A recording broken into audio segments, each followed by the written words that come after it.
ಅನುದಿನ ಅನುಕ್ಷಣ ಮನೆಯಲ್ಲೂ ಕಲಿಯೋಣ, ಕಲಿಕೆಯ ಹೊಸ ಹಾದಿಯಲಿ ಜೊತೆಗೂಡಿ ಹೆಜ್ಜೆಯ ಹಾಕೋಣ, ಸಂತಸದಿ ಕಲಿಯೋಣ ನಮ್ಮ ಹೆಮ್ಮೆಯ ಈ ಕ್ಲಾಸಿನಲ್ಲಿ.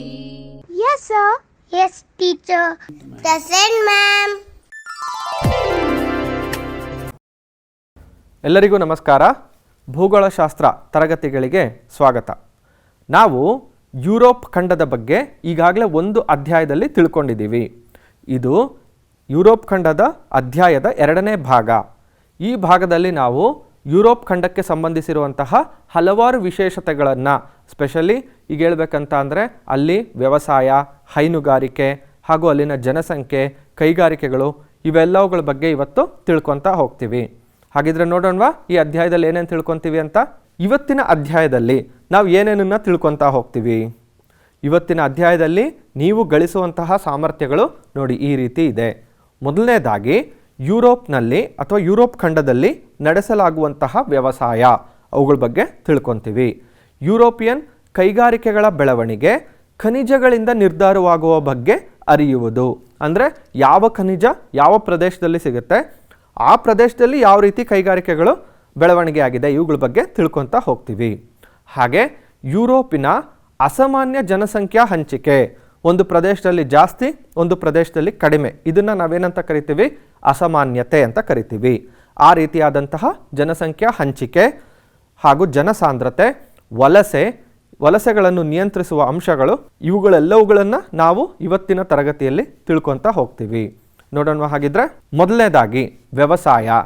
ನಾನು ಯುರೋಪ್ ಖಂಡದ ವ್ಯವಸಾಯದ ಬಗ್ಗೆ ಹೇಳೋಕ್ಕಿಂತ ಮುಂಚೆ ನಿಮಗೆ 2 ಚಿತ್ರಗಳನ್ನು ತೋರಿಸ್ತಾ ಇದ್ದೀನಿ. ನೋಡ್ರಿ, ಇದು ಯುರೋಪ್ ಖಂಡದಲ್ಲಿ ಕಂಡುಬರುವಂತಹ ವ್ಯವಸಾಯ, ಇದು ನಮ್ಮ ಭಾರತ ದೇಶದಲ್ಲಿ ಕಂಡುಬರುವಂತಹ ವ್ಯವಸಾಯ. ಈ 2 ವ್ಯವಸಾಯಗಳನ್ನು ಹೋಲಿಕೆ ಮಾಡಿ ನೋಡ್ರಿ. ಇಲ್ಲಿ ಯಾವುದಾದ್ರೂ ಸಾಮ್ಯತೆಗಳು ಅಂದರೆ 2 ರೀತಿಯಾದಂತಹ ವ್ಯವಸಾಯಗಳಲ್ಲಿ ಕಾಮನ್ ಆಗಿರುವಂಥದ್ದು ಏನಾದರೂ ಕಂಡು ಬರ್ತಿದೆಯಾ ನೋಡಿ. ಯುರೋಪ್ ಖಂಡದಲ್ಲಿ ಇಲ್ಲಿನ ವ್ಯವಸಾಯದಲ್ಲಿ ಅತಿ ಹೆಚ್ಚು ಪಶುಪಾಲನೆ ಮಾಡ್ತಾರೆ. ಆದರೆ ನಮ್ಮ ದೇಶದಲ್ಲಿ ಪಶುಗಳನ್ನು ಉಪಯೋಗಿಸ್ಕೊಂಡು ನಾವೇನು ಮಾಡ್ತೀವಿ, ವ್ಯವಸಾಯ ಮಾತ್ರ ಮಾಡ್ತಾ ಇದ್ದೀವಿ ಹೆಚ್ಚಾಗಿ. ಅರ್ಥ ಆಯ್ತಲ್ವಾ? ಅದೇ ಡಿಫ್ರೆನ್ಸ್ ನಮಗೂ ಮತ್ತು ಯುರೋಪಿಯನ್ ಖಂಡಕ್ಕಿರುವಂತಹ ಡಿಫ್ರೆನ್ಸ್ ಇದು. ಯುರೋಪಿಯನ್ ಖಂಡ ಇಲ್ಲಿ ಕೈಗಾರಿಕೆಗಳ ಬೆಳವಣಿಗೆ ಅತಿ ಹೆಚ್ಚಾಗಿದೆ ಅಂತ ನಮಗೆ ಗೊತ್ತು. ನಾವೀಗಾಗಲೇ ಇದನ್ನು ತಿಳ್ಕೊಂಡಿದ್ದೀವಿ. ಅಲ್ಲಿ ಕೈಗಾರಿಕೆಗಳು ಅತಿ ಹೆಚ್ಚು ಬೆಳವಣಿಗೆ ಆಗಿದ್ರೂ ಅವರು ಕೃಷಿ ಅನ್ನುವಂಥದ್ದನ್ನು ಅಥವಾ ವ್ಯವಸಾಯ ಅನ್ನುವಂಥದ್ದನ್ನು ಬಿಟ್ಬಿಟ್ಟಿಲ್ಲ, ಅದನ್ನು ಕಂಟಿನ್ಯೂ ಮಾಡ್ಕೊಂಡು ಹೋಗ್ತಾ ಇದ್ದಾರೆ. ಅವರು ವ್ಯವಸಾಯನೂ ತುಂಬ ಚೆನ್ನಾಗಿ ಮಾಡ್ತಾ ಇದ್ದಾರೆ, ಕೈಗಾರಿಕೆಗಳನ್ನು ಚೆನ್ನಾಗಿ ನಡೆಸ್ಕೊಂಡು ಹೋಗ್ತಾ ಇದ್ದಾರೆ. ಇದು ನಮ್ಮ ದೇಶಕ್ಕೆ ಒಂದು ಪಾಠ ಆಗಬೇಕು ಅಲ್ವಾ? ಯಾಕೆ, ನಮ್ಮ ದೇಶದಲ್ಲೂ ಕೂಡ ಇದಕ್ಕೆಲ್ಲ ಅವಕಾಶಗಳಿದ್ದಾವೆ. ಇದನ್ನು ನೋಡೋಣ ನಾವು ಮುಂದೆ. ಯುರೋಪ್ ಖಂಡ ಅನ್ನುವಂಥದ್ದು ವಿಶಾಲವಾಗಿದೆ, ಸಮತಟ್ಟಾಗಿದೆ. ಪ್ರಮುಖವಾಗಿ ಸಮತಟ್ಟಾಗಿರ್ಬೇಕು ಯಾವುದೇ ನೆಲ, ಅಲ್ಲಿ ನಾವೇನಾದರೂ ಅಭಿವೃದ್ಧಿ ಕಾರ್ಯಗಳನ್ನು ಮಾಡಬೇಕಂದ್ರೆ. ಹಾಗೆ ಫಲವತ್ತಾದ ಭೂಮಿ ಇದೆ, ಇಲ್ಲಿ ಉತ್ತಮ ನೀರಾವರಿ ವ್ಯವಸ್ಥೆ ಇದೆ. ಈ ಎಲ್ಲ ಅಂಶಗಳನ್ನು ನಾವು ಗಮನಿಸಿದ್ರೆ ನಮಗೆ ಅರ್ಥ ಆಗುವಂಥ ಒಂದು ವಿಷಯ ಏನು, ಈ ಖಂಡ ವ್ಯವಸಾಯಕ್ಕೆ ಅಥವಾ ಕೃಷಿಗೆ ಪೂರಕವಾಗಿದೆ ಅಂತ ಅರ್ಥ ಆಗುತ್ತೆ ಅಲ್ವಾ? ಸ್ಕ್ಯಾಂಡಿನೇವಿಯನ್ ದೇಶಗಳನ್ನು ಹೊರತುಪಡಿಸಿ, ಅಂದರೆ ಯುರೋಪ್ ಖಂಡದಲ್ಲಿ ಈ ಭಾಗದಲ್ಲಿ ಹಾಗೂ ಈ ಭಾಗದಲ್ಲಿ ಬರುವಂತಹ ಕೆಲವೊಂದು ಪ್ರದೇಶಗಳು, ದ್ವೀಪಗಳನ್ನು ಹೊರತುಪಡಿಸಿ ಯುರೋಪಿನ ಬಹಳಷ್ಟು ದೇಶಗಳು 50ಕ್ಕೂ ಹೆಚ್ಚು ಭಾಗ ಕೃಷಿ ಮಾಡ್ತಿರ್ತಾರೆ. ಹಾಗೇನೇ ಸರಾಸರಿ ಭೂ ಹಿಡುವಳಿ, ಇಲ್ಲಿನ ಜನಗಳ ಬಳಿ ಇರುವಂತಹ ಸರಾಸರಿ ಭೂ ಹಿಡುವಳಿ ಪ್ರತಿಯೊಬ್ಬರ ಮನೆಯಲ್ಲೂ ಅಥವಾ ಪ್ರತಿಯೊಬ್ಬರಿಗೂ ಸುಮಾರಾಗಿ 10 ಹೆಕ್ಟೇರ್ಗಳಷ್ಟು ಭೂಮಿನ ನಾವಿಲ್ಲಿ ಕಾಣ್ಬೋದು. ಆದರೆ ಭಾರತದಲ್ಲಿ ಇದು ತುಂಬ ಕಡಿಮೆ. ನೋಡಿ, ಪಶ್ಚಿಮ ಯುರೋಪಿಯನ್ ದೇಶಗಳಲ್ಲಿ ಮಿಶ್ರ ಬೇಸಾಯ ಅನ್ನುವಂಥದ್ದು ರೂಢಿಯಲ್ಲಿದೆ. ಮಿಶ್ರ ಬೇಸಾಯ ಅಂದರೆ ಏನು, ನಾವು ಮುಂದೆ ಇದನ್ನು ತಿಳ್ಕೊತೀವಿ. ನೋಡ್ರಿ, ಕೃಷಿ ಭೂಮಿಯನ್ನು ದನಗಳ ಮೇವಿಗಾಗಿ ಬೆಳೆಗಳನ್ನು ಬೆಳೆಯಲು, ಅಂದರೆ ಇವರು ಹಸುಗಳನ್ನು ಸಾಕ್ತಾರೆ, ಅವುಗಳನ್ನು ಕೃಷಿಯಲ್ಲಿ ಉಪಯೋಗಿಸ್ಕೊಳ್ಳೋದಿಲ್ಲ. ಆದರೆ ದನಗಳ ಮೇವಿಗಾಗಿ ಇವರೇನು ಮಾಡ್ತಾರೆ, ವ್ಯವಸಾಯ ಮಾಡ್ತಾರೆ. ಆ ದನಗಳಿಂದ ಬರುವಂತಹ ಹಾಲು ಹಾಗೂ ಮಾಂಸವನ್ನು ಇವರು ಉಪಯೋಗಿಸ್ತಾರೆ. ಹಾಗೇನೇ ಕೋಳಿ ಸಾಕಾಣಿಕೆ ಮಾಡೋದಕ್ಕೆ, ಹಂದಿ ಸಾಕಾಣಿಕೆ ಮಾಡೋದಕ್ಕೆ, ಹಾಗೆ ವಿವಿಧ ರೀತಿಯ ಹಣ್ಣು ಮತ್ತು ತರಕಾರಿಗಳನ್ನು ಬೆಳೆಯೋದಕ್ಕೆ ಉಪಯೋಗಿಸ್ಕೊತಾರೆ ಇಲ್ಲಿನ ಭೂಮಿಯನ್ನು. ಆಹಾರ ಧಾನ್ಯಗಳನ್ನು ಬೆಳೆಯುವುದು ಸಹ ಅತ್ಯಂತ ಪ್ರಮುಖವಾಗಿರುತ್ತದೆ. ಆಹಾರ ಧಾನ್ಯಗಳನ್ನು ತುಂಬ ಪ್ರಮುಖವಾಗಿ ಬೆಳೀತಾರೆ. ಹಾಗೆ ಸಾಂದ್ರ ವ್ಯವಸಾಯ ರೂಢಿಯಲ್ಲಿರುತ್ತದೆ. ಏನು ಸಾಂದ್ರ ವ್ಯವಸಾಯ ಅಂತ ಅಂದರೆ, ನೋಡಿ ಇಲ್ಲೊಂದು ಪುಟ್ಟದಾದಂತಹ ಒಂದು ಭೂಮಿ ಇದೆ. ಈ ಭೂಮಿನಲ್ಲಿ ವಿವಿಧ ರೀತಿಯ ಬೆಳೆಗಳನ್ನು ಒಂದೇ ಭೂಮಿಯಲ್ಲಿ ಬೆಳೀತಾರೆ. ಹಾಗೆ ಪಶುಪಾಲನೆಯನ್ನು ಜೊತೆಯಲ್ಲಿ ನಡೆಸ್ಕೊಂಡು ಹೋಗ್ತಾರೆ. ಇದನ್ನು ನಾವೇನಂತ ಕರಿತೀವಿ? ಮಿಶ್ರ ಬೇಸಾಯ ಅಂತ ಕರಿತೀವಿ. ಸಾಂದ್ರ ಬೇಸಾಯ ಅಂತ ಕೂಡ ಕೆಲವೊಮ್ಮೆ ಕರೀತಾರೆ. ಹಾಗೆ ಪರ್ಟಿಕ್ಯುಲರ್ ಆಗಿ ಮಿಶ್ರ ಬೇಸಾಯ ಅಂದರೆ ಏನು ಅಂತ ಇವಾಗ ತಿಳ್ಕೊಳ್ಳೋಣ. ನೋಡ್ರಿ, ಮಿಶ್ರ ಬೇಸಾಯ ಎಂದರೆ ಸಾಮಾನ್ಯವಾಗಿ ಬೇಸಾಯದ ಜೊತೆಗೆ ಪಶುಪಾಲನೆ, ಹೈನುಗಾರಿಕೆ ಹಾಗೆ ವಿವಿಧ ರೀತಿಯ ಬೆಳೆಗಳನ್ನು ಜಮೀನಿನಲ್ಲಿ ಬೆಳೆಯುವುದು. ಏನಿದ್ರರ್ಥ? ನಮಗೆ ಸಿಗುವಂತಹ ಭೂಮಿನ ಕೇವಲ ಆಹಾರ ಬೆಳೆಗಳನ್ನು ಬೆಳೆಯೋದಕ್ಕೆ ಮಾತ್ರ ಉಪಯೋಗಿಸ್ಕೊಳ್ಳೋದಲ್ಲೇ ಆ ಭೂಮಿನಲ್ಲಿ ನಾವು ಪಶುಗಳಿಗೋಸ್ಕರ ಅತಿ ಹೆಚ್ಚು ಮೇವನ್ನು ಬೆಳೆಯುವಂಥದ್ದು, ಪಶುಗಳನ್ನು ಸಾಕುವಂಥದ್ದು, ಆ ಪಶುಗಳಿಂದ ಬರುವಂತಹ ಹೈನುಗಾರಿಕೆಯನ್ನು ಉಪಯೋಗಿಸ್ಕೊಳ್ಳುವಂಥದ್ದು. ಹಾಗೆ ಪಶುಗಳು ಅಂತ ಅಂದರೆ ಕೇವಲ ಹಸುಗಳು, ಎತ್ತುಗಳು ಮಾತ್ರ ಅಲ್ಲ. ಇಲ್ಲಿ ಕುರಿಗಳನ್ನು ಸಾಕಾಣಿಕೆ ಮಾಡುವಂಥದ್ದು, ಹಂದಿಗಳನ್ನು ಸಾಕಾಣಿಕೆ ಮಾಡುವಂಥದ್ದು, ಕೋಳಿಗಳನ್ನು ಸಾಕಾಣಿಕೆ ಮಾಡುವಂಥದ್ದು, ಇದೆಲ್ಲನೂ ನಾವು ನೋಡ್ಬೋದು. ಇದನ್ನು ಏನಂತ ಕರಿತೀವಿ? ಮಿಶ್ರ ಬೇಸಾಯ ಅಂತ ಕರಿತೀವಿ. ಹಾಗೆ ತಮಗೆ ಸಿಕ್ಕಿರುವಂತಹ ಭೂಮಿನಲ್ಲಿ ಅದು ಕಡಿಮೆ ಇದ್ದರೂ ಪರವಾಗಿಲ್ಲ, ಬೇರೆ ಬೇರೆ ರೀತಿಯಾದಂತಹ ಬೆಳೆಗಳನ್ನು ಬೆಳಿಬೇಕು. ಆಗ ಯಾವುದೋ ಒಂದು ಬೆಳೆನಲ್ಲಿ ಲಾಸ್ ಆಗುತ್ತೆ ಅಂತ ಅಂದ್ಕೊಳ್ಳಿ, ಆಗ ಇನ್ನೊಂದು ಬೆಳೆನಲ್ಲಿ ನಮಗೆ ಪ್ರಾಫಿಟ್ ಆಗುವಂಥದ್ದು, ಯಾವುದಾದ್ರೂ ಇನ್ನೊಂದು ಬೆಳೆನಲ್ಲಿ ನಮಗೆ ಲಾಭ ಸಿಗುವಂಥದ್ದನ್ನು ನಾವು ನೋಡ್ಬೋದು ಅಲ್ವಾ? ಹಾಗೆ ಭಾರತದಲ್ಲಿ ಮಿಶ್ರ ಬೇಸಾಯಕ್ಕೆ ಅತಿ ಹೆಚ್ಚಿನ ಅನುಕೂಲತೆಗಳಿದ್ದಾವೆ. ನಮ್ಮ ಭಾರತದ ರೈತರು ಅವರು ಮಿಶ್ರ ಬೇಸಾಯನ ಕೈಗೊಂಡಿದ್ದಾರಾ? ಹೆಚ್ಚಾಗಿ ಇಲ್ಲ ಅಂತಲೇ ಹೇಳ್ಬೋದು. ನೋಡಿ, ಈಗ ನಾವು ಯುರೋಪಿಯನ್ ಖಂಡಕ್ಕೆ ಬರೋಣ. ಯುರೋಪಿಯನ್ ಖಂಡದಲ್ಲಿ ನಾವೇನು ನೋಡ್ತೀವಿ? ಮೆಡಿಟರೇನಿಯನ್ ವಾಯುಗುಣವುಳ್ಳ ದಕ್ಷಿಣ ಯುರೋಪಿನ ವ್ಯವಸಾಯವೇ ಬೆಳೆಯಾಗಿರುತ್ತದೆ. ಅಂದರೆ ಅಲ್ಲಿ ದಕ್ಷಿಣ ಯುರೋಪಲ್ಲಿ ಅತಿ ಹೆಚ್ಚು ಬೆಳೆಗಳನ್ನು ಬೆಳೀತಾರೆ. ಅಲ್ಲಿ ಏಕಧಾನ್ಯ ಬೆಳೆ, ಹಣ್ಣು, ತರಕಾರಿ, ಸಾಗುವಳಿ ಮತ್ತು ಜಾನುವಾರು ಸಾಕಾಣಿಕೆಯ ಸಂಯೋಜನೆನ ನಾವು ನೋಡ್ತೀವಿ. ವ್ಯವಸಾಯ ಏನಿದೆ ಅದು ಮಾರುಕಟ್ಟೆಯನ್ನು ಅವಲಂಬಿಸಿರುತ್ತದೆ. ಸೊ ಮಾರುಕಟ್ಟೆ ಯಾವುದಕ್ಕೆ ಅತಿ ಹೆಚ್ಚು ಬೇಡಿಕೆ ಇದೆಯೋ ಅದನ್ನು ಇಲ್ಲಿನ ಜನ ಹೆಚ್ಚು ಬೆಳೀತಾರೆ. ನಗರ ಪ್ರದೇಶಗಳಿಗೆ ಸಮೀಪದ ಭಾಗಗಳಲ್ಲಿ ವಾಣಿಜ್ಯ ಹಾಗೂ ಉತ್ತಮ ಸಂಘಟಿತ ವ್ಯವಸಾಯ ಕಂಡುಬರುತ್ತದೆ. ನಮ್ಮ ದೇಶದಲ್ಲಿ 50ಕ್ಕಿಂತ ಹೆಚ್ಚು % ಜನ ವ್ಯವಸಾಯ ವೃತ್ತಿಯಲ್ಲಿ ತೊಡಗಿದ್ದಾರೆ. ಆದರೆ ಇಲ್ಲಿ 10% ಜನ ಮಾತ್ರ ವ್ಯವಸಾಯನ ಮಾಡಿ ಅವರ ಇಡೀ ಖಂಡಕ್ಕಾಗುವಷ್ಟು ಬೆಳೆಗಳನ್ನು ಬೆಳೀತಾ ಇದ್ದಾರೆ. ಅಲ್ಲಿ ನೋಡಿ, ಒಂದು ಕೃಷಿ ಜಮೀನಿದೆ. ಅಲ್ಲಿ ವಿವಿಧ ರೀತಿಯ ಬೆಳೆಗಳನ್ನು ಬೆಳೆಯೋದಕ್ಕೆ ಬದಲಾಗಿ ಹಸಿರು ಹುಲ್ಲು ಇದೆ. ಇಲ್ಲಿ ಪ್ರಾಣಿಗಳಿಗೆ ಅತಿ ಹೆಚ್ಚು ಮೇವು ಸಿಗುತ್ತೆ. ಈ ಮೇವುಗಳನ್ನು ಬಳಸಿಕೊಂಡು ಇಲ್ಲಿನ ಮೇವನ್ನು ತಿಂದಂತಹ ಹಸುಗಳು ಅತಿ ಹೆಚ್ಚು ಹಾಲನ್ನು ಕೊಡುತ್ತವೆ. ಆ ಹಾಲನ್ನು ಉಪಯೋಗಿಸ್ಕೊಂಡು ನೀವು ಪಕ್ಕದಲ್ಲೇ ಇದೆ ನೋಡಿ, ಆ ಜಮೀನಿನ ಪಕ್ಕದಲ್ಲಿ ಒಂದು ದೊಡ್ಡದಾದಂತಹ ಒಂದು ಡೈರಿ ಫಾರಮ್ ಇದೆ. ಅದನ್ನು ಆ ಡೈರಿ ಫಾರಮಲ್ಲಿ ಹೈನುಗಾರಿಕೆಗೆ ಸಂಬಂಧಪಟ್ಟ ವಿವಿಧ ಉತ್ಪನ್ನಗಳನ್ನು ಉತ್ಪಾದನೆ ಮಾಡ್ತಾರೆ. ಹಾಗೂ ಅದನ್ನು ತಮ್ಮ ಸಮೀಪ ಇರುವಂತಹ ಕೆಲವು ಮಾರುಕಟ್ಟೆಗಳಿಗೆ ಕಳಿಸ್ತಾರೆ. ಇದರಿಂದ ಅಲ್ಲಿನ ರೈತರು ಅತಿ ಹೆಚ್ಚು ಆದಾಯನ ಗಳಿಸ್ತಾ ಇದ್ದಾರೆ. ಇದನ್ನು ನಾವು ಅರ್ಥ ಮಾಡ್ಕೋಬೇಕು. ಇಷ್ಟನ್ನು ಅರ್ಥ ಮಾಡ್ಕೊಂಡ್ಮೇಲೆ ನೀವು ಯಾವುದೇ ಒಂದು ವಿಷಯನ ಅಧ್ಯಯನ ತಿಳ್ಕೊಂಡ್ಮೇಲೆ ನಿಮ್ಮದೇ ಆದಂಥ ಕೆಲವೊಂದು ಕರ್ತವ್ಯಗಳಿರುತ್ತೆ ಅಲ್ವಾ ಮಕ್ಕಳೇ?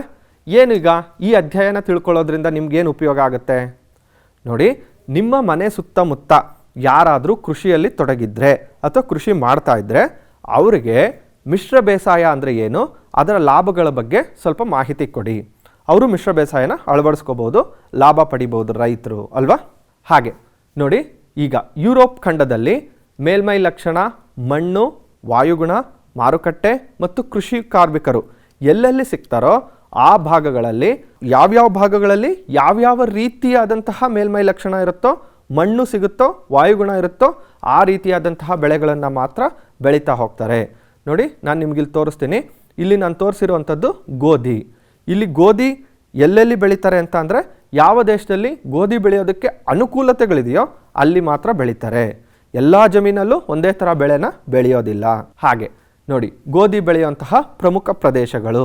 ಯುರೋಪಿನ ಪ್ರಮುಖ ಆಹಾರ ಬೆಳೆ ಯಾವುದು? ಗೋಧಿ. ಇದನ್ನು ಎಲ್ಲಿ ಹೆಚ್ಚಾಗಿ ಬೆಳೀತಾರೆ? ಪ್ಯಾರಿಸಲ್ಲಿ ಬೆಳೀತಾರೆ. ಪ್ಯಾರಿಸಲ್ಲಿರುವಂತಹ ಮೈದಾನಗಳಲ್ಲಿ ಬೆಳೀತಾರೆ. ಯುರೋಪ್ ಮಹಾ ಮೈದಾನದಲ್ಲಿ ಬೆಳೀತಾರೆ. ಹಂಗೇರಿಯಲ್ಲಿ ಬೆಳೀತಾರೆ. ತಗ್ಗು ಪ್ರದೇಶಗಳು ಇರುವಂತಹ ಕಡೆ ಹೆಚ್ಚಾಗಿ ಗೋಧಿನ ನಾವು ನೋಡ್ಬೋದು.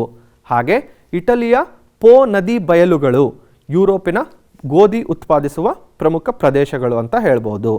ಈಗ ನಿಮ್ಗೆ ಯಾರಾದರೂ ಕೇಳ್ಬೋದು, ಯುರೋಪ್ ಒಂದು ಖಂಡದ ಮ್ಯಾಪ್ ಕೊಟ್ಬಿಟ್ಟು ಇಲ್ಲಿ ಗೋಧಿ ಬೆಳೆಯನ್ನು ಎಲ್ಲೆಲ್ಲಿ ಬೆಳೀತಾರೆ ಗುರ್ತು ಮಾಡಿ ಅಂತ. ಆಗ ನೀವೇನು ಮಾಡಬೇಕು ನೋಡಿ, ಈ ರೀತಿ ಗುರ್ತು ಮಾಡಬೇಕು. ಎಲ್ಲೆಲ್ಲಿ ನೀವು ಗೋಧಿ ತೆನೆಯ ಸಿಂಬಲ್ ನೋಡಿದ್ರಿ ಅಲ್ಲೆಲ್ಲನೂ ಹೆಚ್ಚಾಗಿ ಗೋಧಿ ಬೆಳೀತಾರೆ ಅಂತ ಅರ್ಥ ಮಾಡ್ಕೋಬೇಕು. ಮುಂದಿಂದು ಮೆಕ್ಕೆಜೋಳ. ಮೆಕ್ಕೆಜೋಳ ಅಂದರೆ ಎರಡನೇ ಪ್ರಮುಖವಾದ ಏಕಧಾನ್ಯ ಬೆಳೆ ಎಲ್ಲಿ? ಯುರೋಪ್ ಖಂಡದಲ್ಲಿ. ಇದನ್ನು ಎಲ್ಲೆಲ್ಲಿ ಬೆಳೀತಾರೆ?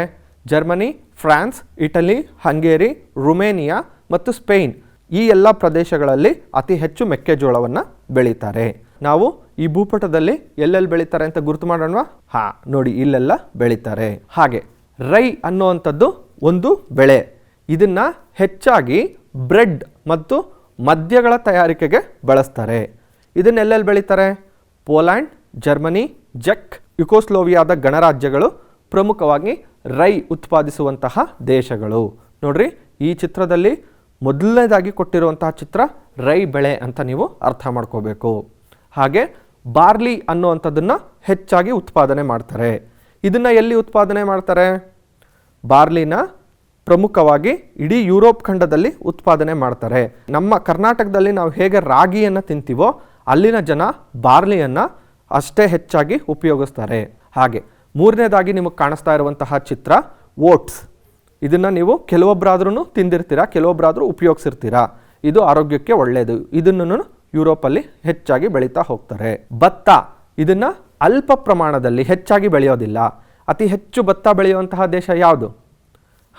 ಚೈನಾ ಮತ್ತು ಇಂಡಿಯಾ. ಇಲ್ಲಿ ಹೆಚ್ಚಾಗಿ ಭತ್ತ ಬೆಳೀತಾರೆ. ಯುರೋಪಲ್ಲಿ ಕೂಡ ಭತ್ತವನ್ನು ಕಡಿಮೆ ಪ್ರಮಾಣದಲ್ಲಿ ಬೆಳೀತಾರೆ ಹಾಗೂ ಇದು ಬೇಸಿಗೆ ಬೆಳೆಯಾಗಿರುತ್ತೆ. ಅರ್ಥ ಆಯ್ತಾ? ಈಗ ಗಡ್ಡೆ ಬೆಳೆಗಳು. ಈಗ ನಾವು ಏಕಧಾನ್ಯ ಬೆಳೆಗಳನ್ನು ನೋಡಿದ್ವಿ, ಈಗ ಗೆಡ್ಡೆ ಬೆಳೆಗಳನ್ನು ನೋಡೋಣ. ಗೆಡ್ಡೆ ಬೆಳೆಗಳಲ್ಲಿ ಪ್ರಮುಖವಾಗಿ ಯಾವುದಾವುದು?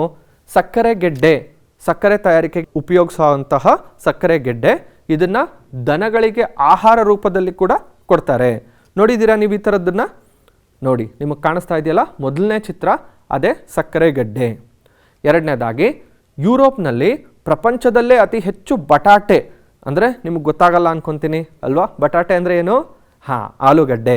ಇದನ್ನು ಹೆಚ್ಚಾಗಿ ಯುರೋಪ್ ಖಂಡದಲ್ಲಿ ಉತ್ಪಾದನೆ ಮಾಡ್ತಾರೆ. ಎಲ್ಲೆಲ್ಲಿ ಮಾಡ್ತಾರೆ? ಕೇಂದ್ರ ಮತ್ತು ಪೂರ್ವ ಯುರೋಪ್ ಮೈದಾನಗಳಲ್ಲಿ ಬೆಳೀತಾ ಹೋಗ್ತಾರೆ. ಹಾಗೆ ಅಗಸೆ ಅನ್ನುವಂಥದ್ದು ಒಂದು ನಾರು ಬೆಳೆ. ನಮ್ಮ ಭಾರತದಲ್ಲಿ ನಾವು ಸೆಣಬನ್ನು ಬೆಳಿತೀವಲ್ವ ಗೋಣಿಚೀಲ ಮಾಡೋದಕ್ಕೆ, ಅದೇ ರೀತಿ ಯುರೋಪ್ನಲ್ಲಿ ಅಗಸೆ ಅನ್ನುವಂತಹ ನಾರು ಬೆಳೆಯನ್ನು ಬೆಳೀತಾರೆ. ಇದನ್ನು ಬೇರೆ ಬೇರೆ ರೀತಿಯಾಗಿ ಉಪಯೋಗಿಸ್ಕೊತಾರೆ, ಬಟ್ಟೆ ತಯಾರಿಕೆಗಳಲ್ಲಿ ಹಾಗೂ ಬೇರೆ ರೀತಿಯಾದಂಥ ಉಪಯೋಗಗಳು ಇದ್ದಾವೆ. ಹಾಗೇನೇ ಯುರೋಪಿನ ಬೆಟ್ಟಗಳ ಇಳಿಜಾರು ಪ್ರದೇಶಗಳಲ್ಲಿ, ಯುರೋಪಲ್ಲಿ ಎಷ್ಟೊಂದು ಪರ್ವತಗಳಿದ್ದಾವೆ, ಎಷ್ಟೊಂದು ಬೆಟ್ಟಗಳಿದ್ದಾವೆ, ಅಲ್ಲಿನ ಇಳಿಜಾರು ಪ್ರದೇಶಗಳಲ್ಲಿ ಏನೇನನ್ನು ಬೆಳೀತಾರೆ? ಆ ಚಿತ್ರಗಳನ್ನು ಗಮನಿಸ್ತಾ ಹೋಗಿ ಒಂದೊಂದನ್ನೇ. ಮೊದಲು ದ್ರಾಕ್ಷಿ ಬೆಳೀತಾರೆ, ಸೇಬು ಅಂದರೆ ಆ್ಯಪಲ್ ಬೆಳೀತಾರೆ, ಅಂಜೂರ, ಕಿತ್ತಳೆ, ನಿಂಬೆ, ದ್ವೀಪ ದ್ರಾಕ್ಷಿ ಇದನ್ನು ಪ್ಲಮ್ ಅಂತ ಕರೀತಾರೆ, ಹಾಗೂ ದಾಳಿಂಬೆ, ಚೆಸ್ಟ್ನಟ್ ಇಷ್ಟು ಬೆಳೆಗಳನ್ನು ಬೆಳೀತಾರೆ. ನೀವು ಆಲ್ಮೋಸ್ಟ್ ಎಲ್ಲ ರೀತಿಯಾದಂತಹ ಹಣ್ಣುಗಳನ್ನು ನೋಡಿರ್ತೀರ. ಈ ದ್ವೀಪ ದ್ರಾಕ್ಷಿ ಅನ್ನುವಂಥದ್ದು ಮಾತ್ರ ಸ್ವಲ್ಪ ಹೊಸದಾಗಿ ಕಾಣುತ್ತೆ ನಮಗೆ, ಹಾಗೂ ಚೆಸ್ಟ್ನಟ್ ಅನ್ನುವಂಥದ್ದು ನಾವು ನಮ್ಮ ದೇಶದಲ್ಲಿ ಸಾಮಾನ್ಯವಾಗಿ ನೋಡಿರೋದಿಲ್ಲ ಅಲ್ವಾ. ಹಾಗೆ ನೋಡಿ, ಇದೊಂದು ಪುಟ್ಟದಾದಂತಹ ಒಂದು ಚಟುವಟಿಕೆ ನಿಮಗೆ. ಯುರೋಪ್ ಖಂಡದಲ್ಲಿ ಅತಿ ಹೆಚ್ಚು ಹಣ್ಣುಗಳ ಬೇಸಾಯ ನೋಡ್ತೀವಿ ನಾವು. ಯಾಕಿರ್ಬೋದು ನೋಡೋಣ, ಉತ್ತರಗಳನ್ನು ಪಟ್ಟಿ ಮಾಡ್ತೀರಾ? ನಿಮ್ಮ ಶಿಕ್ಷಕರ ಸಹಾಯನ ತಗೋಬೋದು ನೀವು ಇದಕ್ಕೆ. ಹಾಗೆ ಬಲ್ಗೇರಿಯಾ ಅನ್ನುವಂಥ ದೇಶದಲ್ಲಿ ಗುಲಾಬಿ ಹೂವು ನೋಡಿ ಎಷ್ಟು ಚೆನ್ನಾಗಿದೆ ಅಲ್ವಾ. ಈ ಗುಲಾಬಿ ಹೂವುಗಳನ್ನು ಬೆಳೀತಾರೆ. ಹಾಗೂ ತರಕಾರಿ ಮತ್ತು ತೋಟಗಾರಿಕೆ ಬೆಳೆಗಳಿಗೆ ಬಲ್ಗೇರಿಯಾ ದೇಶ ತುಂಬ ಪ್ರಸಿದ್ಧವಾಗಿದೆ. ಹಾಗೆ ಹೈನುಗಾರಿಕೆ ಅಂದರೆ ಇನ್ನೇನಿಲ್ಲ, ಹಾಲು ಮತ್ತು ಹಾಲಿಗೆ ಸಂಬಂಧಪಟ್ಟಂತಹ ಉತ್ಪನ್ನಗಳನ್ನು ಒಟ್ಟಿಗೆ ಸೇರಿಸಿ ನಾವು ಹೈನುಗಾರಿಕೆ ಅಂತ ಕರಿತೀವಿ. ಯುರೋಪ್ ಖಂಡದಲ್ಲಿ ಮಿಶ್ರ ಬೇಸಾಯ ಅನ್ನುವಂಥದ್ದು ಜಾರಿಯಲ್ಲಿದೆ. ಅದಕ್ಕೋಸ್ಕರ ಹೈನುಗಾರಿಕೆ ಅತಿ ಹೆಚ್ಚು ಪ್ರಸಿದ್ಧಿ ಹೊಂದಿದೆ. ಹಾಗಿದ್ರೆ ಹೈನುಗಾರಿಕೆ ಪ್ರಸಿದ್ಧಿ ಹೊಂದಕ್ಕೆ ಇರುವಂತಹ ಬೇರೆ ಬೇರೆ ಕಾರಣಗಳು ಯಾವ್ದ್ಯಾವುದು ನೋಡ್ರಿ. ತಂಪಾದ ತೇವಾಂಶ ಭರಿತ ವಾಯುಗುಣ ಮೊದಲನೇದಾಗಿ, ಒಳ್ಳೆ ವಾಯುಗುಣ ಇದೆ. ಅಧಿಕ ಜನಸಾಂದ್ರತೆಯುಳ್ಳ ನಗರಗಳಲ್ಲಿ ಹೆಚ್ಚಾಗಿ ಏನು ಉಪಯೋಗಿಸ್ತಾರೆ? ಹೈನುಗಾರಿಕಾ ಉತ್ಪನ್ನಗಳನ್ನು ಉಪಯೋಗಿಸ್ತಾರೆ.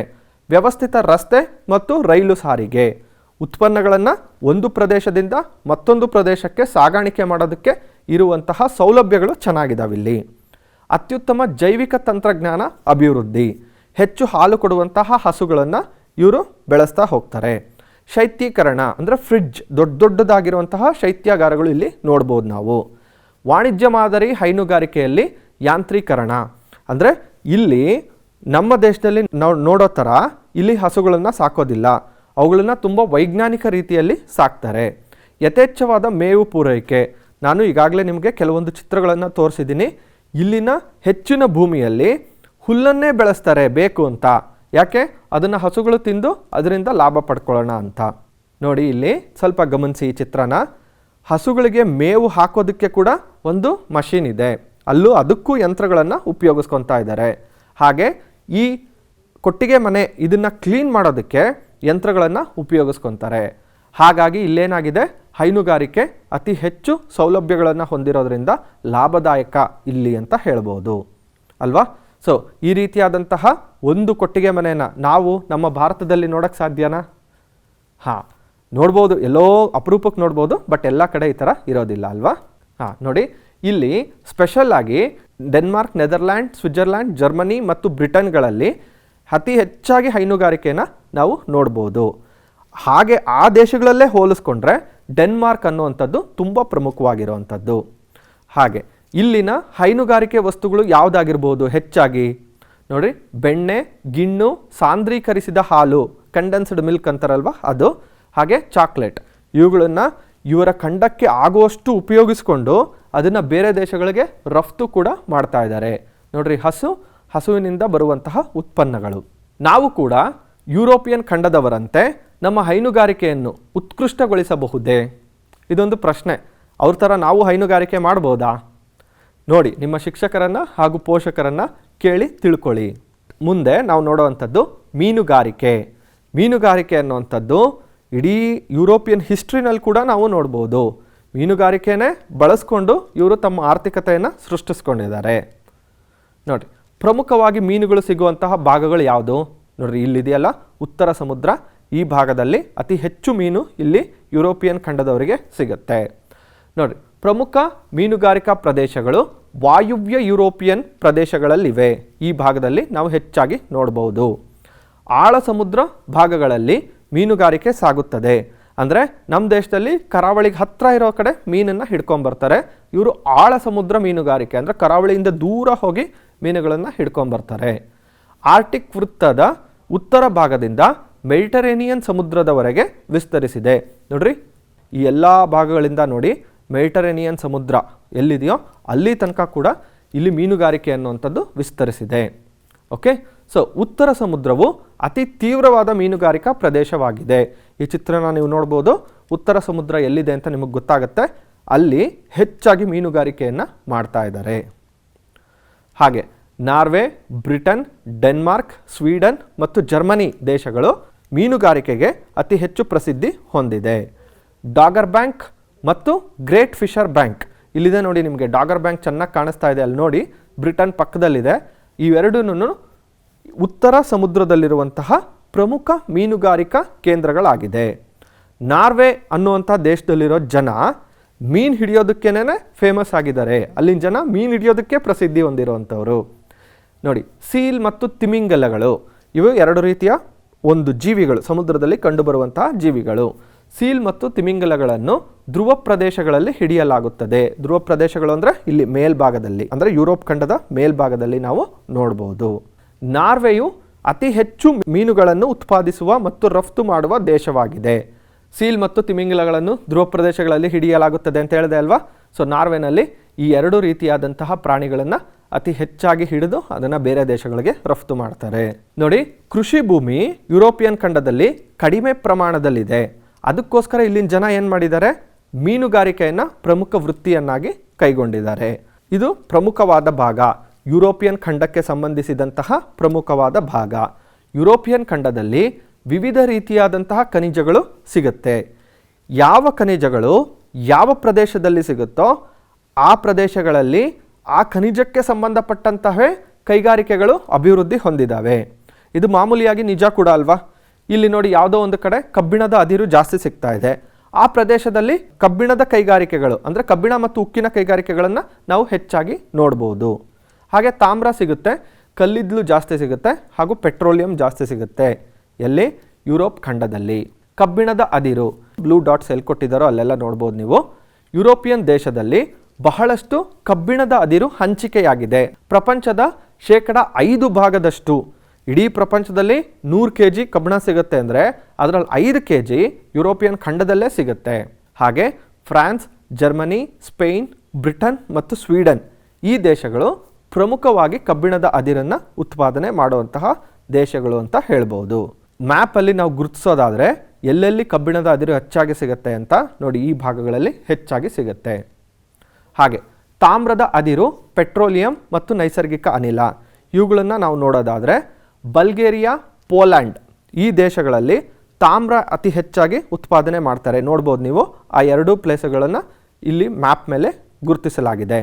ಹಾಗೆ ಯುರೋಪ್ನಲ್ಲಿ ಪೆಟ್ರೋಲಿಯಂ ಮತ್ತು ನೈಸರ್ಗಿಕ ಸಂಪತ್ತುಗಳು ಕಡಿಮೆಯಾಗಿದೆ. ಅತಿ ಹೆಚ್ಚಾಗಿ ಏನು ಪೆಟ್ರೋಲಿಯಂ ಮತ್ತು ನೈಸರ್ಗಿಕ ಅನಿಲ ಇಲ್ಲಿ ಸಿಗೋದಿಲ್ಲ. ಪ್ರಮುಖವಾಗಿ ಪೆಟ್ರೋಲಿಯಂ ಉತ್ಪಾದಿಸುವ ಭಾಗಗಳೆಂದರೆ ಯಾವುದ್ಯಾವುದದು? ಉತ್ತರ ಸಮುದ್ರ, ಫ್ರಾನ್ಸ್, ಇಟಲಿ ಮತ್ತು ನೆದರ್ಲ್ಯಾಂಡ್. ಇಲ್ಲಿ ಮಾತ್ರ ನಾವು ನೋಡ್ಬೋದು. ನೋಡಿ, ಈ ಭಾಗಗಳಲ್ಲಿ ನಮಗೆ ಪೆಟ್ರೋಲಿಯಂ ಉತ್ಪನ್ನಗಳು ಹೆಚ್ಚಾಗಿ ಸಿಗುತ್ತವೆ. ಹಾಗೆ ಕಲ್ಲಿದ್ದಲು, ಇದು ಕೂಡ ಒಂದು ಶಕ್ತಿಯ ಮೂಲ ಅಲ್ವಾ? ಈ ಕಲ್ಲಿದ್ದಲನ್ನು ಉಪಯೋಗಿಸ್ಕೊಂಡು ಅವ್ರು ಏನು ಮಾಡ್ತಾರೆ? ವಿದ್ಯುತ್ ಶಕ್ತಿನ ಹೆಚ್ಚಾಗಿ ಉತ್ಪಾದನೆ ಮಾಡ್ತಾ ಹೋಗ್ತಾರೆ. ಎಲ್ಲಿ ನೋಡ್ಬೋದು ನಾವು ಕಲ್ಲಿದ್ದಲನ್ನು? ಸ್ಕ್ಯಾಂಡಿನೇವಿಯಾ ಮತ್ತು ಮೆಡಿಟರೇನಿಯನ್ ದೇಶಗಳನ್ನು ಹೊರತುಪಡಿಸಿ ಅಲ್ಲೆರಡೂ ಕಡೆ ಸಿಗೋದಿಲ್ಲ. ಇನ್ನು ಎಲ್ಲ ಕಡೆನೂ ಎಲ್ಲಿ ಅಂದರೆ ಇಡೀ ಯುರೋಪ್ ಖಂಡದಲ್ಲಿ ಕಲ್ಲಿದ್ದಲು ಹಂಚಿಕೆಯಾಗಿದೆ, ಎಲ್ಲ ಕಡೆನೂ ಸಿಗುತ್ತೆ. ಉತ್ತಮ ದರ್ಜೆಯ ಬಿಟುಮಿನಸ್ ಅನ್ನುವಂಥ ಕಲ್ಲಿದ್ದಲು, ಬಿಟುಮಿನಸ್ ಅನ್ನುವಂಥದ್ದು ಕಲ್ಲಿದ್ದಲಿನ ಹೆಸರು. ಆ ಕಲ್ಲಿದ್ದಲು ಎಲ್ಲಿ ಸಿಗುತ್ತೆ? ರಷ್ಯಾ, ಜರ್ಮನಿ ಮತ್ತು ಬ್ರಿಟನ್ಗಳಲ್ಲಿ ಹಂಚಿಕೆಯಾಗಿದೆ. ನೋಡಿ, ಈ ಭಾಗಗಳಲ್ಲಿ ನಾವು ಹೆಚ್ಚು ಬಿಟುಮಿನಸ್ ಕಲ್ಲಿದ್ದಲನ್ನು ನೋಡ್ಬೋದು ಅಲ್ವಾ? ಹಾಗೆ ಕಬ್ಬಿಣ ಮತ್ತು ಉಕ್ಕಿನ ಕೈಗಾರಿಕೆ, ನೋಡಿ ಎಷ್ಟು ಸುಂದರವಾದ ಚಿತ್ರ ಇದೆ ಇಲ್ಲಿ. ಇದೊಂದು ದೊಡ್ಡದಾದಂತಹ ಒಂದು ಕೈಗಾರಿಕೆ. ಸೊ ಕಬ್ಬಿಣ ಮತ್ತು ಕೈಗಾರಿಕೆ ಇದು ಯುರೋಪ್ನ ಪ್ರಮುಖವಾದ ಕೈಗಾರಿಕೆ. ನೋಡಿ, ಇಲ್ಲೊಂದು ಲಿಸ್ಟ್ ಕೊಟ್ಟಿದ್ದೀವಿ, ಎಲ್ಲೆಲ್ಲಿ ಅತಿ ಹೆಚ್ಚಾಗಿ ಕಬ್ಬಿಣ ಮತ್ತು ಉಕ್ಕಿನ ಕೈಗಾರಿಕೆಗಳಿದ್ದಾವೆ ಅಂತ ನೋಡ್ಕೋಬೋದು. ನೋಡಿ, ಜರ್ಮನಿ, ಬ್ರಿಟನ್, ಫ್ರಾನ್ಸ್ ಮತ್ತು ಪೋಲ್ಯಾಂಡ್ ಈ ಭಾಗಗಳಲ್ಲಿ ಹೆಚ್ಚು ಕಬ್ಬಿಣ ಮತ್ತು ಉಕ್ಕಿನ ಕೈಗಾರಿಕೆಗಳನ್ನು ನೋಡ್ಬೋದು. ಹಾಗೆ ಹತ್ತಿ ಬಟ್ಟೆ ಕೈಗಾರಿಕೆ, ಇದನ್ನು ನಾವೇನಂತ ಕರಿತೀವಿ? ನಮ್ಮ ಭಾರತದಲ್ಲಿ ಮಗ್ಗಗಳು ಅಂತ ಕರಿತೀವಲ್ವಾ? ಅದೇ ರೀತಿಯಾದಂತಹ ಮಗ್ಗಗಳು ಇಲ್ಲಿ ಆಧುನಿಕ ರೂಪದಲ್ಲಿದೆ. ಅಂದರೆ ಇಡೀ ಯುರೋಪಲ್ಲೆಲ್ಲ ನಾವು ಹೆಚ್ಚಾಗಿ ಏನು ಕಾಣ್ತೀವಿ? ಹತ್ತಿ ಗಿರಣಿಗಳನ್ನು ಕಾಣ್ತೀವಿ. ಹತ್ತಿ ಈ ದೇಶದಲ್ಲಿ ಬೆಳೆಯೋದಿಲ್ಲ, ಅಂದರೆ ಹತ್ತಿಯನ್ನು ಯುರೋಪ್ ಖಂಡದಲ್ಲಿ ಬೆಳೆಯೋದಿಲ್ಲ. ಅದನ್ನು ಬೇರೆ ದೇಶಗಳಿಂದ ಆಮದು ಮಾಡಿಕೊಂಡು ಅದನ್ನು ಉತ್ತಮ ದರ್ಜೆಯ ಬಟ್ಟೆಗಳನ್ನಾಗಿ ಮಾರ್ಪಡಿಸ್ತಾರೆ ಇವರು. ಬ್ರಿಟನ್ ಆಧುನಿಕ ಹತ್ತಿ ಬಟ್ಟೆ ಕೈಗಾರಿಕೆಯ ಉಗಮ ಸ್ಥಾನ. ಅಂದರೆ ಬ್ರಿಟನ್ನಲ್ಲಿ ಅತಿ ಹೆಚ್ಚು ಆಧುನಿಕ ರೀತಿಯಾದಂತಹ ಬಟ್ಟೆಗಳನ್ನು ಉತ್ಪಾದನೆ ಮಾಡುವಂಥ ಕೈಗಾರಿಕೆಗಳು ಇದ್ದಾವೆ. ಬ್ರಿಟನ್ನಲ್ಲಿ ಯಾವುದ್ಯಾವುದು? ಲ್ಯಾಂಕ್ಶೈರ್, ಜೈಶೈರ್ ಮತ್ತು ಡರ್ಬಿಶೈರ್ ಇವು ಪ್ರಮುಖವಾದ ಹತ್ತಿ ಗಿರಣಿಗಳು. ಅರ್ಥ ಆಯ್ತಾ? ಹಾಗೆ ಜರ್ಮನಿ ಮತ್ತು ಫ್ರಾನ್ಸ್ಗಳಲ್ಲಿ ಕೂಡ ಹತ್ತಿ ಮತ್ತು ಜವಳಿ ವಸ್ತುಗಳನ್ನು ಹೆಚ್ಚಾಗಿ ಉತ್ಪಾದನೆ ಮಾಡ್ತಾರೆ. ಉತ್ತಮ ದರ್ಜೆಯ ರೇಷ್ಮೆ, ಉಣ್ಣೆ ಬಟ್ಟೆ ಮತ್ತು ಕೃತಕ ನಾರಿನ ಬಟ್ಟೆಗಳಿಗೆ ಬ್ರಿಟನ್, ಜರ್ಮನಿ, ಫ್ರಾನ್ಸ್, ಬೆಲ್ಜಿಯಂ ಮತ್ತು ಇಟಲಿಗಳು ಪ್ರಸಿದ್ಧವಾಗಿದೆ. ಕೃತಕ ನಾರು ಅಂದರೆ ಇತ್ತೀಚೆಗೆ ಪ್ಲಾಸ್ಟಿಕ್ ಫೈಬರ್ಸ್ನ ಉಪಯೋಗಿಸ್ಕೊಂಡು ಮಾಡುವಂತಹ ಬಟ್ಟೆಗಳು ಅಂತ ಹೇಳ್ಬೋದು. ನೋಡಿ, ಇದೊಂದು ಹಡಗು ಕಟ್ಟುವ ಕೈಗಾರಿಕೆ. ಆ ಚಿತ್ರದ ಮಧ್ಯಭಾಗದಲ್ಲಿ ಕಾಣಿಸ್ತಾ ಇರುವಂಥದ್ದು ಹಡಗು. ಇದು ವಿಶೇಷವಾದಂತಹ ಕೈಗಾರಿಕೆ. ಇದನ್ನು ನಾವು ಎಲ್ಲ ಖಂಡಗಳಲ್ಲಿ ನೋಡೋದಕ್ಕೆ ಸಾಧ್ಯ ಇಲ್ಲ. ಇದಕ್ಕೆ ವಿಶೇಷವಾದ ಎಂಜಿನಿಯರಿಂಗ್ ಹಾಗೂ ವಿಶೇಷವಾದ ತಂತ್ರಜ್ಞಾನ ತುಂಬ ಬೇಕಾಗಿರುತ್ತೆ. ಯುರೋಪ್ ಖಂಡದಲ್ಲಿ ಎಲ್ಲೆಲ್ಲಿ ರೇವು ಪಟ್ಟಣಗಳಿದಾವೋ ಅಲ್ಲಿ ಈ ಕೈಗಾರಿಕೆ ತುಂಬ ಚೆನ್ನಾಗಿ ನಡೀತಾ ಇದೆ. ಹಾಗಿದ್ರೆ ಯಾವ್ದ್ಯಾವ್ದಿರ್ಬೋದು? ಜರ್ಮನಿ ಅನ್ನುವಂತಹ ದೇಶದಲ್ಲಿ ಪ್ರಮುಖವಾಗಿ ನಾವು ಹಡಗು ಕಟ್ಟುವಂತಹ ಕೈಗಾರಿಕೆಗಳನ್ನು ನೋಡ್ಬೋದು. ಸ್ವೀಡನ್, ಬ್ರಿಟನ್ ಮತ್ತು ಫ್ರಾನ್ಸ್ಗಳು ಇಲ್ಲಿ ಚಿಕ್ಕ ಚಿಕ್ಕದಾದಂತಹ ಹಡಗನ್ನು ಕಟ್ಟುವಂತಹ ಕೈಗಾರಿಕೆಗಳು ಇದ್ದಾವೆ. ದೊಡ್ಡದಾಗಿರುವಂಥದ್ದೆಲ್ಲಿ? ಅದು ಜರ್ಮನಿಯಲ್ಲಿ. ಹಾಗೆ ಸ್ವಯಂಚಾಲಿತ ವಾಹನ ಕೈಗಾರಿಕೆ. ಹೀಗೆ ಹೇಳಿದ್ರೆ ನಿಮಗೆ ಸ್ವಲ್ಪ ಕನ್ಫ್ಯೂಷನ್ ಆಗ್ಬೋದು. ಏನಿರ್ಬೋದು ಸ್ವಯಂಚಾಲಿತ ವಾಹನ ಕೈಗಾರಿಕೆ ಅಂದರೆ? ಆ ಚಿತ್ರವನ್ನು ಗಮನಿಸಿ, ಅಲ್ಲಿ ಯಾರೂ ಮನುಷ್ಯರಿಲ್ಲ.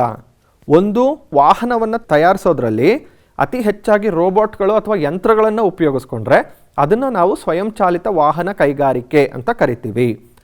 ಇದು ಯುರೋಪ್ ಖಂಡದಲ್ಲಿ ಎಲ್ಲೆಲ್ಲಿ ಹೆಚ್ಚಾಗಿ ಕಂಡುಬರುತ್ತೆ ನೋಡ್ರಿ?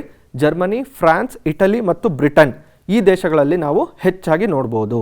ಇದಕ್ಕೆ ಅತ್ಯುತ್ತಮವಾದ ತಂತ್ರಜ್ಞಾನ, ಉತ್ತಮ ರೀತಿಯಾದಂತಹ ಬಂಡವಾಳ ಇವೆಲ್ಲ ಬೇಕಾಗತ್ತೆ. ಹಾಗೇನೇ ಯುರೋಪಿಯನ್ ಪ್ರಮುಖ ಕೈಗಾರಿಕಾ ಪ್ರದೇಶಗಳು ಇದೊಂದು ತ್ರಿಕೋನಾಕಾರವಾಗಿ ಹಬ್ಬಿದ್ದಾವೆ. ಕೈಗಾರಿಕಾ ಹೃದಯ ಅಂತ ಕೂಡ ಕರೀತಾರೆ. ಈ ತ್ರಿಕೋನ ಎಲ್ಲಿಂದ ಸ್ಟಾರ್ಟ್ ಆಗುತ್ತೆ? ಉತ್ತರ ಸಮುದ್ರದಿಂದ ಪೋಲೆಂಡ್ನ ಮಧ್ಯಭಾಗ ಹಾಗೂ ದಕ್ಷಿಣ ಇಟಲಿಯ ಪೋ ನದಿ ಕಣಿವೆಯಿಂದ ಉತ್ತರ ಸ್ವೀಡನ್ವರೆಗೂ ವ್ಯಾಪಿಸಿದೆ. ಹಾಗೆ ಯುರೋಪಿನ ಪ್ರಮುಖ ಕೈಗಾರಿಕಾ ವಲಯಗಳು ಎಲ್ಲೆಲ್ಲಿದ್ದಾವೆ? ಬ್ರಿಟನ್ ಪಶ್ಚಿಮ ತ್ರಿಕೋನ ಕೈಗಾರಿಕಾ ವಲಯ, ಪ್ಯಾರಿಸ್, ಲೋರೈನ್ ರೈನ್ ನದಿ ಕಣಿವೆಯಲ್ಲಿ, ಸೈಲಸ್ ಮೇಲ್ಕಣಿವೆಯಲ್ಲಿ, ದಕ್ಷಿಣ ಸ್ಕ್ಯಾಂಡಿನೇವಿಯಾ, ಪೂರ್ವ ಜರ್ಮನಿ ಹಾಗೂ ಉತ್ತರದ ಇಟಲಿ. ಈ ಭಾಗಗಳಲ್ಲಿ ನಾವು ಪ್ರಮುಖ ಕೈಗಾರಿಕಾ ಪ್ರದೇಶಗಳನ್ನು ನೋಡ್ಬೋದು. ಇದು ನಮ್ಮ ಅಧ್ಯಾಯದ ಕಡೆಯ ಭಾಗ, ಅಂದರೆ ಜನಸಂಖ್ಯೆ. ಇಡೀ ಪ್ರಪಂಚದ ಭೂಭಾಗವನ್ನೆಲ್ಲ ಒಟ್ಟಾಗಿ ತೆಗೆದುಕೊಂಡ್ರೆ ಅದರಲ್ಲಿ 11% ಭಾಗ ಯುರೋಪ್ ಖಂಡದಲ್ಲಿದೆ. ಆ 11%ಅಲ್ಲಿ ಜನಸಂಖ್ಯೆ ಎಷ್ಟಿದೆ? ಇಡೀ ಪ್ರಪಂಚದಲ್ಲಿ 5 ಜನ ಇದ್ದಾರೆ ಅಂದರೆ ಅದರಲ್ಲಿ ಒಬ್ಬರು ಯುರೋಪಿಯನ್ ದೇಶದವರಾಗಿರ್ತಾರೆ, ಅಂದರೆ ಯುರೋಪಿಯನ್ ಖಂಡದವರಾಗಿರ್ತಾರೆ. ಅಂದರೆ 1/5 ಭಾಗದಷ್ಟು ಜನಸಂಖ್ಯೆ ಇಲ್ಲಿ ನಾವು ನೋಡ್ಬೋದು. ಒಟ್ಟಾಗಿ ಹೇಳಬೇಕಂದ್ರೆ 738.2 ಮಿಲಿಯನ್ 2010ರಲ್ಲಿ ಕೊಟ್ಟಿರೋವಂಥದ್ದು ಅಷ್ಟು ಜನಸಂಖ್ಯೆ ಇಲ್ಲಿ ನಾವು ನೋಡ್ಬೋದು. ಆದರೆ ಅತಿ ಹೆಚ್ಚಿನ ಜನ ಎಲ್ಲಿದ್ದಾರೆ? ನಗರ ಭಾಗಗಳಲ್ಲಿದ್ದಾರೆ. ಜನಸಂಖ್ಯಾ ಹಂಚಿಕೆ ನೋಡ್ರಿ, ಯುರೋಪ್ ಖಂಡದಲ್ಲಿ ಜನಸಂಖ್ಯೆ ಸಮಾನವಾಗಿ ಹಂಚಿಕೆ ಆಗಿಲ್ಲ. ಎಲ್ಲಿ? ಜರ್ಮನಿ, ಬ್ರಿಟನ್, ಇಟಲಿ ಮತ್ತು ಫ್ರಾನ್ಸ್ ಯುರೋಪಿನ ಜನಭರಿತ ದೇಶಗಳು, ಅಲ್ಲಿ ಅತಿ ಹೆಚ್ಚು ಜನಸಂಖ್ಯೆ ಇದೆ. ಹಾಗೆ ವಾಯುವ್ಯ ಯುರೋಪಿನಲ್ಲಿ ಜನಸಾಂದ್ರತೆ ಕಡಿಮೆ. ಪರ್ವತ ಪ್ರದೇಶಗಳಾಗಿರುವಂತಹ ಆಲ್ಪ್ಸ್ ಮತ್ತು ಕಾಕಸಸ್ ಅರೆ ಶುಷ್ಕ ಪ್ರದೇಶಗಳಿವು, ಅಂದರೆ ಹೆಚ್ಚು ಮಳೆ ಬೀಳದಲ್ಲೇ ಇರುವಂಥವು, ಹೆಚ್ಚು ಚಳಿ ಇರುವಂಥವು. ಅಲ್ಲಿ ಕೂಡ ಜನಸಾಂದ್ರತೆ ತುಂಬ ಕಡಿಮೆ ಇರುವಂಥದ್ದನ್ನು ನಾವು ಗಮನಿಸಬಹುದು. ಹಾಗೆ ಯುರೋಪಿನ ಅತಿ ಹೆಚ್ಚು ಜನಸಾಂದ್ರತೆ ಉಳ್ಳುವಂತಹ ದೇಶಗಳು ಯಾವ್ದ್ಯಾವುದು? Belgium, Luxembourg, Netherlands. ನೋಡಿ, ಚಿತ್ರದಲ್ಲಿ ನೀವು ನೋಡ್ಬೋದು, ಗಾಢವಾಗಿ ನಿಮಗೆ ಒಂದು ನೇರಳೆ ಬಣ್ಣ ಕೊಟ್ಟಿದ್ದಾರೆ. ಆ ಭಾಗದಲ್ಲಿ ಅತಿ ಹೆಚ್ಚು ಜನಸಂಖ್ಯೆ ಇದೆ. ಯಾವುದದು? ಬೆಲ್ಜಿಯಂ ಅನ್ನೋಂಥ ದೇಶದಲ್ಲಿ ಹೆಚ್ಚಿನ ಜನಸಂಖ್ಯೆಯನ್ನು ನಾವು ಈ ಖಂಡದಲ್ಲಿ ನೋಡ್ಬೋದು. ಜನಸಂಖ್ಯಾ ಬೆಳವಣಿಗೆ. ಯುರೋಪಿನ ಬಹಳಷ್ಟು ದೇಶಗಳು ಕಡಿಮೆ ಮತ್ತು ಇಳಿಮುಖ ಜನಸಂಖ್ಯಾ ಬೆಳವಣಿಗೆ ಲಕ್ಷಣಗಳಿಂದ ಕೂಡಿವೆ. ಜನಸಂಖ್ಯೆ ಅನ್ನುವಂಥದ್ದು ಯುರೋಪಲ್ಲಿ ಒಂದು ದೇಶದಿಂದ ಮತ್ತೊಂದು ದೇಶಕ್ಕೆ ಅಥವಾ ಒಂದು ಸ್ಥಳದಿಂದ ಮತ್ತೊಂದು ಸ್ಥಳಕ್ಕೆ ಬದಲಾವಣೆ ಆಗ್ತಾ ಹೋಗುತ್ತೆ. ಹಾಗೆ ವಲಸೆ ಬಗ್ಗೆ ನೋಡೋದಾದರೆ ನೋಡಿ, ಇಲ್ಲಿ 200 ವರ್ಷಗಳಲ್ಲಿ ಯುರೋಪಿಯನ್ನರು ಬೇರೆ ಬೇರೆ ದೇಶಗಳಿಗೆ ಹಾಗೂ ಬೇರೆ ಬೇರೆ ಖಂಡಗಳಿಗೆ ಕೂಡ ವಲಸೆ ಹೋಗಿದ್ದಾರೆ. ಹಾಗೇನೇ ಬೇರೆ ಬೇರೆ ಖಂಡಗಳಿಂದ ಬೇರೆ ಬೇರೆ ದೇಶಗಳಿಂದ ಜನರು ಯುರೋಪಿಗೆ ವಲಸೆ ಕೂಡ ಬಂದಿದ್ದಾರೆ, ಅಲ್ಲೇ ನೆಲೆಸಿದ್ದಾರೆ ಕೂಡ. ದ್ವಿತೀಯ ಜಾಗತಿಕ ಯುದ್ಧ ಅಂದರೆ 2ನೇ ಮಹಾಯುದ್ಧ ನಡೆದಾಗ ವಿವಿಧ ಖಂಡ ಮತ್ತು ದೇಶಗಳಿಂದ ಜನರು ಬ್ರಿಟನ್ ಒಳಗೆ ವಲಸೆ ಬಂದಿದ್ದಾರೆ. ಹಾಗೆ ದ್ವಿತೀಯ ಜಾಗತಿಕ ಯುದ್ಧಕ್ಕೂ ಮುಂಚೆ ಜರ್ಮನರು ಬೇರೆ ಬೇರೆ ದೇಶಕ್ಕೆ ವಲಸೆ ಹೋಗಿದ್ದಾರೆ. ಪೋಲೆಂಡ್, ರುಮೇನಿಯಾ, ಹಂಗೇರಿ, ಚೆಕ್, ಸ್ಲೋವಕಿಯಾ ಹಾಗೂ ಯುಗೋಸ್ಲೋವಿಯಾಗಳಲ್ಲಿ ಜರ್ಮನರು ಅಲ್ಪಸಂಖ್ಯಾತರಾಗಿ ಕಾಣಿಸಿಕೊಳ್ಳುತ್ತಾರೆ. ಯುರೋಪ್ನಲ್ಲಿ ಜನಸಾಂದ್ರತೆ ಅಂದರೆ ಒಂದು ಚದರ ಕಿಲೋಮೀಟರಲ್ಲಿ ಎಷ್ಟು ಜನ ಬರ್ತಾರೆ ಅನ್ನುವಂಥದ್ದು ಜನಸಾಂದ್ರತೆ ಯುರೋಪ್ ಖಂಡದಲ್ಲಿ 76, ಅಂದರೆ 1 ಕಿಲೋಮೀಟರ್ಗೆ ನಾವು 76 ಜನಗಳನ್ನು ಕಾಣ್ಬೋದು. ತೀವ್ರ ಅಭಿವೃದ್ಧಿ ಹೊಂದಿರುವಂತಹ ನೆದರ್ಲ್ಯಾಂಡ್ ಅನ್ನುವಂಥ ದೇಶದಲ್ಲಿ 950 ಜನ ಇದ್ದಾರೆ. ಗೊತ್ತಾಯ್ತಲ್ವಾ? ಅದೇ ಐಸ್ಲ್ಯಾಂಡ್ ಅನ್ನುವಂಥ ದೇಶ, ಚಿಕ್ಕದಾದಂಥ ಒಂದು ದೇಶ ಇದು. ಇಲ್ಲಿ 1 ಕಿಲೋಮೀಟರ್ಗೆ 3 ಜನಗಳನ್ನು ಮಾತ್ರ ನೋಡ್ಬೋದು. ಇಲ್ಲಿ ಅತಿ ಕಡಿಮೆ, ಇಲ್ಲಿ ಅತಿ ಹೆಚ್ಚು, ಈ ರೀತಿಯಾದಂಥದ್ದನ್ನು ನೋಡ್ಬೋದು. ಯುರೋಪ್ ಅತಿ ಹೆಚ್ಚು ಜನಸಾಂದ್ರತೆಯುಳ್ಳ ಪ್ರದೇಶಗಳೆಂದರೆ ಅವು ಕೈಗಾರಿಕಾ ಪ್ರದೇಶಗಳು. ಇದನ್ನು ನಾವೀಗಾಗಲೇ ನೋಡಿದ್ದೀವಿ. ಯಾವ್ದ್ಯಾವುದು? ಗ್ರೇಟರ್ ಲಂಡನ್, ನೆದರ್ಲ್ಯಾಂಡ್, ರೈನ್ ನದಿ ಬಯಲು, ಉತ್ತರ ಇಟಲಿ ಮತ್ತು ಸ್ಪೇನ್ನ ಕರಾವಳಿ ಪ್ರದೇಶಗಳು. ನೋಡ್ರಿ, ಈ ಭಾಗದಲ್ಲಿ ಕೆಂಪಾಗಿ ಯಾವ್ದ್ಯಾವ್ದು ಕಾಣ್ತಾವೋ ಅಥವಾ ಕಿತ್ತಳೆ ಬಣ್ಣ ಯಾವ್ದ್ಯಾವ್ದು ಕಾಣ್ತಾವೋ ಅಲ್ಲೆಲ್ಲ ಹೆಚ್ಚು ಜನಸಂಖ್ಯೆ ಇದೆ ಅಂತ ಅರ್ಥ ಮಾಡ್ಕೊಳ್ಳಿ. ಕಡಿಮೆ ಜನಸಂಖ್ಯೆ ಇರುವಂಥದ್ದು ಹಳದಿ ಬಣ್ಣ ಕಾಣುವಂಥದ್ದು ಮಧ್ಯ ಫ್ರಾನ್ಸ್, ಪರ್ವತಮಯ ಪ್ರದೇಶಗಳು, ಬಾಲ್ಕನ್ ವಲಯ ಮತ್ತು ಸ್ಕಾಟ್ಲ್ಯಾಂಡ್ನ ಉನ್ನತ ಭಾಗಗಳು. ಇಲ್ಲಿ ಕೊನೆಯದಾಗಿ ನಾನು ನಿಮಗೆ ಗೃಹ ಕಾರ್ಯನ ಕೊಡ್ತೀನಿ ನೋಡಿ. ಇವುಗಳಿಗೆ ಉತ್ತರ ಬರೆದು ನೀವು ನಿಮ್ಮ ತರಗತಿ ಶಿಕ್ಷಕರಿಗೆ ತೋರಿಸ್ಬೇಕು. ಮಾಡ್ತೀರಾ ಅಲ್ವಾ? ಒಂದು ಪ್ರಬಂಧ ಬರೀರಿ ಇದ್ರ ಬಗ್ಗೆ. ಯುರೋಪಿಯನ್ ಖಂಡದಲ್ಲಿ ಕಂಡುಬರುವಂತಹ ಕೈಗಾರಿಕೆಗಳಂತೆ ಭಾರತದ ಕೈಗಾರಿಕೆಗಳನ್ನು ಅಭಿವೃದ್ಧಿಪಡಿಸುವುದು, ಇದ್ರ ಬಗ್ಗೆ ಒಂದು ಪ್ರಬಂಧ ಬರೀರಿ. ಧನ್ಯವಾದಗಳು.